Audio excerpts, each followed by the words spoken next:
Bonjour à tous, j'espère que vous allez bien. Aujourd'hui, le sujet que j'ai envie d'aborder, c'est la psychologie du changement de poste. Et on sait combien, du moins je pense que vous savez, c'est un moment crucial parfois dans une carrière, dans une vie. Et il y a dans ces moments une sorte de crise en fait, une crise personnelle par rapport à son propre job. Et d'ailleurs, le mot crise en chinois, ça a les deux, on va dire, pendant, le côté danger, mais aussi le côté opportunité. Et je sens aujourd'hui vraiment par rapport au marché qu'il y a un peu ce côté danger, c'est-à-dire qu'on est bien au chaud dans sa zone de confort. Le marché actuellement ne rassure pas vraiment, que ça soit au niveau des investisseurs, que ça soit au niveau de la durée des entreprises, que ça soit au niveau des missions, que ça soit au niveau des recrutements. Et beaucoup en fait se posent la question, est-ce que je suis pas mieux à rester mal où je suis plutôt que ailleurs où je ne sais pas exactement si mon poste va durer dans l'entreprise, quoi. Donc moi, je ressens beaucoup de questionnements par rapport à la psychologie aujourd'hui, et j'ai envie d'aborder ce point, notamment sur auprès de personnes qui ont acté pour dire c'est bon, je pars de mon job en fait. Donc une fois que le goodbye en fait a été acté, des fois c'est quelque chose qui arrive bien en amont en fait du départ officiel, et des fois ça arrive en urgence parce que l'entreprise elle a décidé tout simplement de licencier son staff en fait pour des raisons parfois économiques. En tout cas, quoi qu'il advienne, je pense qu'il est important de se poser ces questions, c'est-à-dire le pourquoi je pars. Qu'est-ce qui fait qu'à un moment donné j'ai envie de partir? Ensuite, je vais vous parler des éléments de comparaison. Qu'est-ce qu'il faut comparer, pourquoi, etc. Enfin, quelle est mon attention pour après? Parce que des fois, je vois beaucoup de personnes qui sont dans le pourquoi, je sais pourquoi je veux partir, j'arrive à comparer sur le marché, etc. Mais je n'ai pas l'intention forcément de bouger. Donc l'intention, c'est vraiment très très important. Ensuite, la trajectoire, où aller et comment y aller en fait. Donc déjà par rapport au pourquoi, c'est vachement important cette introspection. Peu de personnes, en fait, à un moment donné, se posent vraiment, prennent ce temps nécessaire de la réflexion sur pourquoi je veux quitter mon job, en fait. Ça peut être plein de raisons. Parfois, ça peut être juste un sentiment sur l'instant par rapport à une discussion, une déception, par rapport même, je sais pas, voilà, à un environnement qui est parfois un petit peu toxique, et les personnes disent ah je pars, mais au final elles actent pas vraiment le départ. Et donc moi j'ai envie de vous dire, déjà posez-vous la question du pourquoi. Qu'est-ce qui me manque? Donc ça peut être sur des éléments de salaire, ça peut être sur des éléments de reconnaissance, ça peut être sur des éléments de promesses qui n'ont pas été tenues en fait. Aujourd'hui, on m'a dit ça en entretien quand j'ai pris le poste. Finalement, dans la réalité de mon poste, ça se traduit pas. Ça peut être des augmentations qui n'ont pas eu lieu. Ça peut être aussi, par exemple, des évolutions de carrière qui n'ont pas eu lieu. Donc vraiment déjà, qu'est-ce qui me manque aujourd'hui que je ne trouve pas dans mon entreprise? Parce que ça, c'est vraiment important. Parce que des fois, il y a des personnes qui disent je pars, mais en fait, en creusant un peu, est-ce que tu as demandé ça à ton manager? Est-ce que tu as demandé ça auprès de tes RH ou ce genre de choses? Ah non, j'ai pas tenté, j'ose pas, etc. Donc vraiment, déjà se dire, le manque, il n'est pas forcément ailleurs, il peut se trouver même dans l'entreprise, en fait.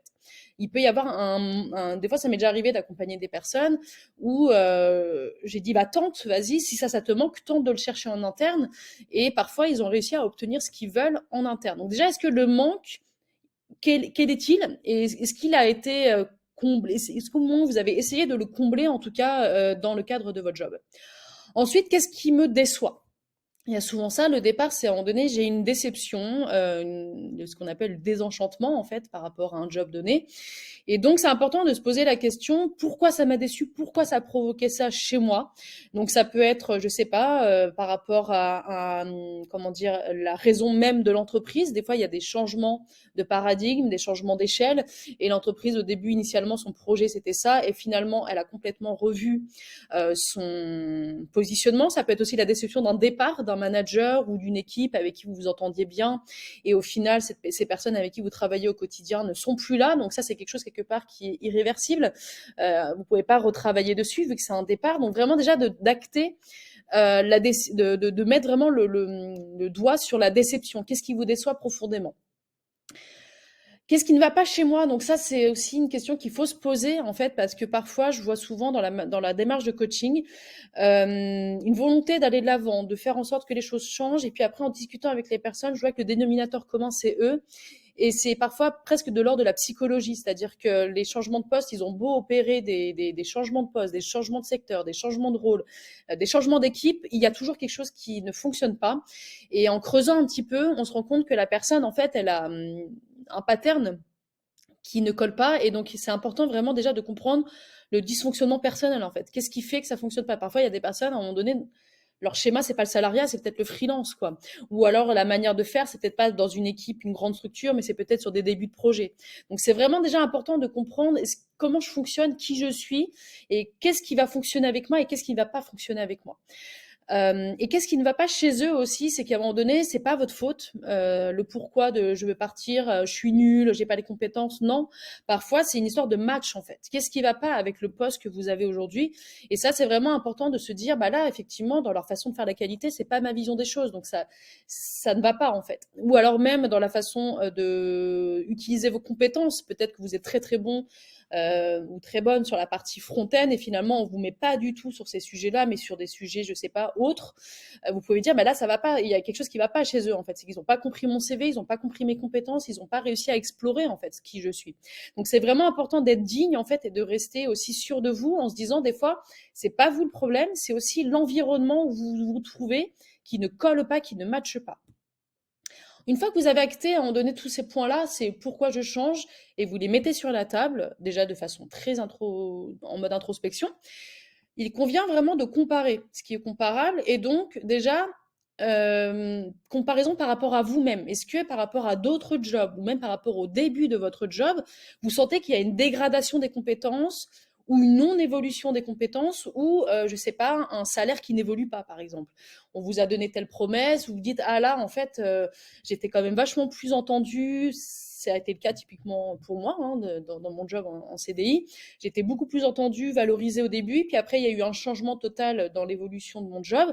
Bah, c'est ça aussi qu'il faut regarder. C'est comparer quoi? C'est par rapport à l'attention qu'on vous donne, comment dire, aux responsabilités qu'on vous donne. Des fois, ça peut être l'inverse, c'est-à-dire qu'au début, c'était pas ça, on n'avait pas confiance, et puis au final, il n'y a pas une dégradation, mais une amélioration justement de compétences, de votre salaire, de votre valorisation en fait dans l'équipe. Donc ça à prendre aussi en considération. Enfin, la comparaison avec les collègues en fait. Est-ce que les collègues dans l'équipe qui ont un job égal à vous, sont traités différemment. Que ce soit pareil sur des aspects de salaire, sur des aspects d'avantages, sur des aspects d'écoute. Est-ce que, par exemple, dans une équipe, à un moment donné, vous êtes en réunion, vous constatez que vous, quand vous prenez la parole, on vous écoute pas, vous n'êtes pas prise au sérieux.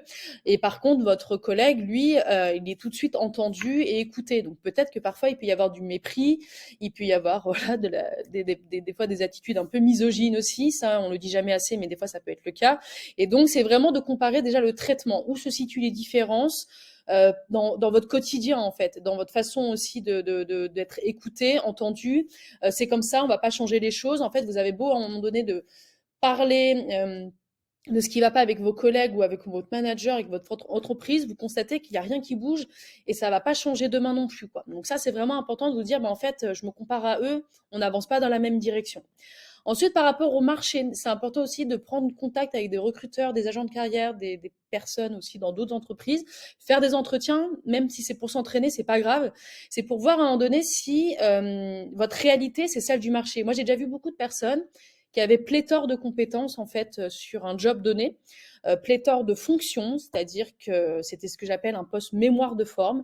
Il est uniquement adapté à vous dans cette entreprise, des gens qui font CTO, lead dev, qui sont aussi un petit peu PO, et puis ils se retrouvent à devenir, je sais pas, pourquoi pas aussi, voilà, j'en sais rien, DevOps, ou bon, j'exagère un petit peu, mais des fois il y a un peu ce que j'appelle cette voilà, cette polyvalence à l'extrême. Et en fait, vous vous dites, bon, bah, je veux changer de job, j'en peux plus. Là, on m'a enlevé ce point-là de mon poste parce que c'était vraiment ce qui m'intéressait. Je veux retrouver le même poste ailleurs.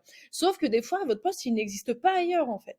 Votre entreprise, elle a juste grandi, elle a juste décidé à un moment donné de cloisonner les compétences et vous vous rendez compte, en fait, que votre rôle n'existe pas ailleurs. Donc ça, c'est vraiment important de comparer. Pareil pour des aspects de salaire. Vous n'avez pas obtenu cette augmentation, vous êtes déjà à 80 KE sortie d'école, j'exagère, mais c'est déjà arrivé.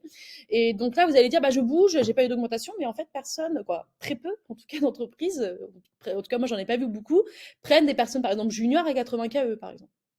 C'est un exemple. Mais voilà, des fois, c'est vraiment important de se rendre compte où, pareil, des fois, il y a des histoires de 4/5e. Vous avez un poste, ok, le salaire, il est peut-être pas exactement comme vous voulez, mais vous avez des conditions autour qui sont assez exceptionnelles, que ce soit le 4/5e, que ce soit le remote, etc.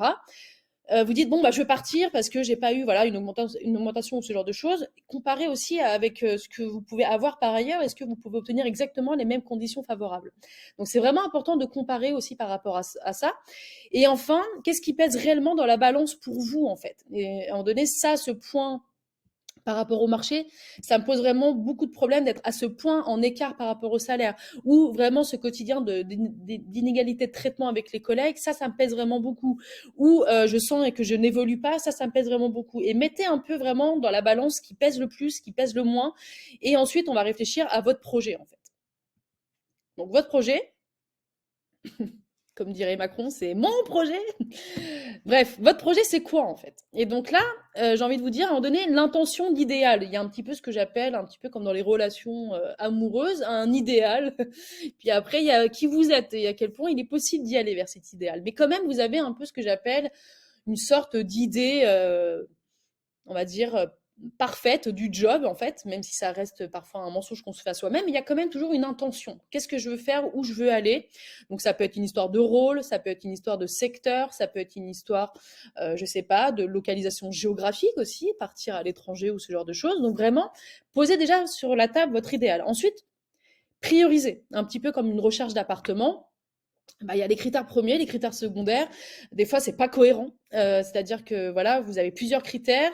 Si vous les mettez tous ensemble, vous vous dites, bah là, il va falloir quand même faire des choix parce que c'est pas possible d'avoir tel salaire, par exemple, en ayant tous ces critères, pardon, par rapport à des conditions de travail ou ce genre de choses, ou avoir tel rôle, par exemple, orienté très management, et peut-être que c'est pas pleinement compatible avec du full remote ou ce genre de choses. Donc vraiment, posez déjà sur la table tous vos critères, les critères premiers, les critères qui sont secondaires, c'est-à-dire ceux sur lesquels vous êtes flexible et ceux qui sont donc pas du tout flexibles. Ensuite, objectif à moyen long terme. Par rapport à ces critères, quel objectif vous vous donnez à court terme? C'est quoi le rôle que vous visez? Est-ce que c'est développeur peut-être full stack et donc vous visez par exemple un rôle plus tard de lead?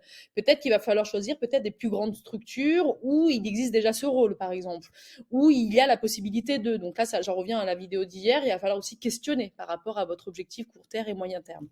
Mais vraiment, c'est important déjà de se dire quelle projection vous vous donnez pour atteindre cet objectif court terme et quelle projection vous donnez pour atteindre cet objectif moyen long terme en fait. Et parfois, vous voulez tout de suite le côté long terme. Je sors d'études, je veux être product manager, etc.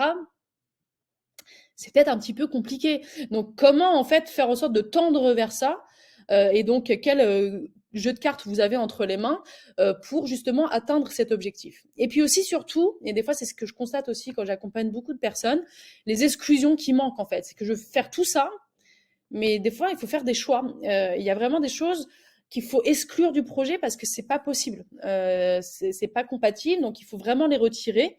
Vous pouvez pas faire tout ça en même temps. Et surtout ce que vous ne voulez pas faire, avoir une réelle idée de qui vous êtes et surtout ce que vous ne voulez plus, que ça soit en termes de management, que ça soit en termes de vision de la qualité, que ça soit en termes, je sais pas, de taille d'équipe. Peut-être qu'à un moment donné, vous avez des paradigmes qui reviennent souvent. Vous dites là, cette taille d'équipe, à un moment donné, je sais comment ça se passe, ça va pas être compatible par rapport à moi, etc., etc.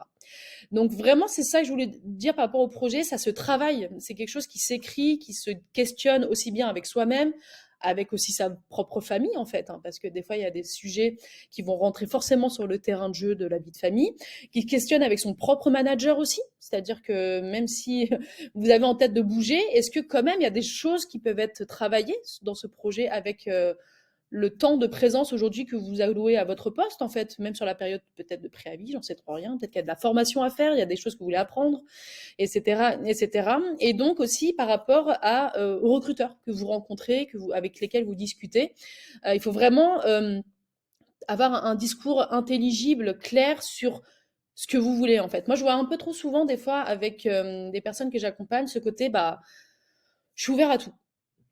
Ce côté un peu: «Je sais pas trop ce que je veux faire» et en fait, c'est con, mais le recruteur n'est pas un pote, le recruteur, l'employeur n'est pas un ami, c'est pas un psychologue non plus, c'est pas un coach et c'est pas lui qui va vous dire à votre place ce que vous voulez faire. Donc c'est vraiment important déjà de le driver, en fait. C'est vous qui êtes maître de votre job, de votre carrière, donc c'est important de le driver en entretien et de donner un petit peu ce guider, en fait, vers où vous voulez aller, tout en montrant un peu ce côté, bah, on va le travailler, ce projet ensemble. Mais c'est vous quand même qui devez guider, la discussion en entretien. Parce que c'est pas lui qui va dire, ah bah par rapport à ce que vous faites, ce que vous aimez, je vous vois plutôt dans ça, dans ça. Ça arrive, hein, mais c'est quand même plutôt rare. Et si déjà de facto vous arrivez à poser sur la table une vision claire de qui vous êtes, vos compétences, ce que vous voulez faire, vous avez fait déjà une énorme partie du job, quoi. Ensuite, où aller? Parce qu'une fois qu'on a effectivement défini son projet, c'est où aller. Donc où, c'est plein de choses. Ça peut être aussi bien des rôles et comprendre leur sens aussi au sein des entreprises. Par exemple, un lead dev ou tech lead ou CTO, ça n'a pas du tout le même sens d'un contexte à un autre. Parfois, un CTO, c'est avec un grand T dans certaines structures où c'est clairement des technical leaders, en fait, où il n'y a pas des fois de management, il n'y a pas de vision stratégique. Parfois, il y a des tech leads où clairement ils ont une grosse partie de management, par exemple. Donc, c'est vraiment déjà de bien comprendre la compréhension de ce terme par rapport à un contexte. C'est ciblé aussi des rôles par rapport à qui vous êtes. C'est-à-dire, voilà, votre projet, c'est ça. Peut-être que c'est pas forcément compatible avec du salariat, mais c'est peut-être plus en phase avec du freelancing, par exemple. Quand il s'agit, par exemple, de construire from scratch, des fois, un SI ou je sais pas, ça peut être de CTO transition, ou si vous aimez la pluralité des projets, changer souvent, votre projet, c'est ça, c'est de connaître plein d'environnements, bah, peut-être que ça s'apparente plus à du freelancing, par exemple ou je sais pas du corporate hacking, coacher, transmettre, on va dire les bonnes bases au niveau des méthodos. Peut-être qu'ils en ont besoin les entreprises sur un instant T, mais peut-être pas tout le temps. Donc forcément, si votre projet c'est ça, peut-être que c'est un format en freelancing qui s'y rapproche le plus en fait. Donc c'est cibler les rôles, cibler les statuts. Donc je l'ai pas précisé, mais c'est ça, comprendre leur sens dans le cadre en fait des entreprises. Donc ça c'est beaucoup de questionnements aussi. Des fois, encore une fois, il n'y a pas de détails, mais quand vous rencontrez les gens, c'est important de poser les bonnes questions pour comprendre le sens. Et c'est surtout de donner, par exemple, la question qui peut être posée, c'est bah, expliquez-moi en fait quel est le quotidien de cette personne en fait. CTO chez vous, qu'est-ce qu'il fait ou le tech lead, qu'est-ce qu'il fait. Et déjà, à travers les réponses qu'ils peuvent vous donner, ça vous donne un peu un état d'esprit de ce qu'ils mettent derrière ce terme. Ensuite, c'est cibler votre propre réseau. Moi, je vois souvent encore plus aujourd'hui la volonté d'être rassuré et d'aller vers des gens avec qui vous avez l'habitude de travailler, avec qui vous êtes en confiance. Et parfois, pas besoin de forcément contacter des recruteurs ou plein d'entreprises. Déjà, voyez dans votre propre réseau s'il n'y a pas des personnes pertinentes par rapport à votre projet. Même juste en discuter, partager ce projet. Peut-être qu'ils penseront des choses auxquelles vous n'avez pas pensé.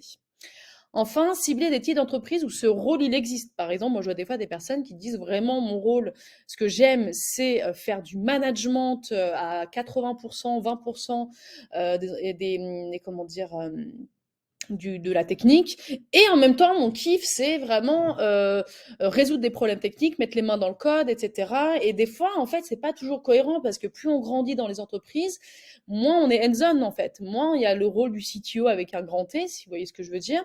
Donc, à quel point c'est cohérent. Et donc, c'est vraiment important et j'en parlerai après, c'est de viser aussi la cohérence. Et les entreprises où ce rôle existe, en fait. Par exemple, si vous voulez manager et que vous êtes dans une entreprise early stage où ça débute, il n'y a pas encore des personnes à encadrer, vous voyez. Ça viendra peut-être plus tard. Mais vraiment, c'est important aussi de cibler les entreprises en fonction de ce que vous voulez, de votre projet. Et cibler les produits et les secteurs. Donc, des fois, il y a des produits qui vous parlent plus que d'autres, des secteurs qui vous parlent plus que d'autres par rapport à votre projet.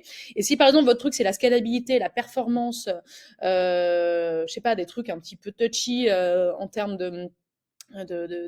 voilà, au niveau du SI, etc. Peut-être que si l'entreprise débute et qu'elle n'a pas encore trop d'utilisateurs et qu'on est un petit peu sur du POC, etc., bah, le produit, c'est peut-être pas vers là qu'il faut aller. Ou des fois, il y a des produits où ils ont une complexité métier, mais ils n'ont pas une complexité de charge et de performance. Vous voyez, les règles métiers sont particulières, il faut bien comprendre les utilisateurs. Peut-être que si votre truc à vous, c'est que la pure technique, la scalabilité, etc., peut-être que c'est pas ce genre de produit qu'il faut aller viser. Par contre, si votre sujet, c'est plus les utilisateurs, bien comprendre ce qu'ils font et vraiment réfléchir produit, etc., bah, peut-être là, dans ce cas-là, ça peut avoir du sens. Bref, c'est vraiment important de questionner la réalité du job en fait quand vous êtes en entretien et donc de cibler les entreprises où vous sentez qu'il y a un produit grand public par exemple, ou là par exemple tous les enjeux mobiles, si c'est votre truc par exemple, peut-être qu'il y en a plus de ce côté-là qu'une petite structure qui vient de se développer.